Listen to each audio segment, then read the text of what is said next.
Now I'm learning there's an outer critic, and now you can loop between inner critic and outer critic, and the outer critic comes up with all this stuff in your head that blocks you from asking the questions or trying to figure out the implied meanings or assumptions or whatever, because you have your own insecurities or your own self-limiting beliefs or whatever that's going on inside of you. And so that pushes you away from people. Then you go back, retreat into yourself, and now you got to deal with the inner critic again. Then you go back out into the world, and then, it's a loop. You've made these assumptions, these negative assumptions about the people or situation, and then you find a way to validate that in your mind, which is you justify really, it's probably, you're probably way off.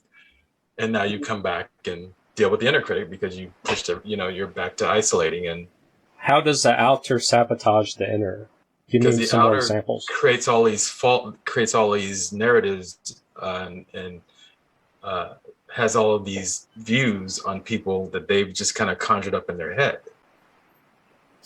So the outer is still in your head, but it's focused outside. They're projections. So you're projecting or whatever onto other people, not really giving them a chance to know who they are or what they, you're not listening or you're not asking, whatever. In my experience, what I'm seeing, even after confronting, is people would rather attack you than being vulnerable. So you do outer critic, inner critic, just doesn't matter. It's so freaking exhausting. Wherever I can, I minimize communication.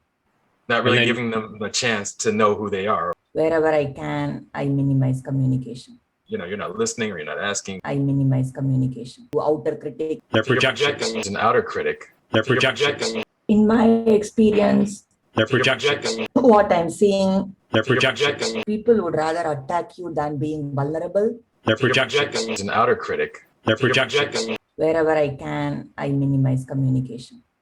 Not really giving them a chance to know who they are. You're not listening or you're not asking. It's an outer critic. They're projections. So you're projecting or whatever onto other people.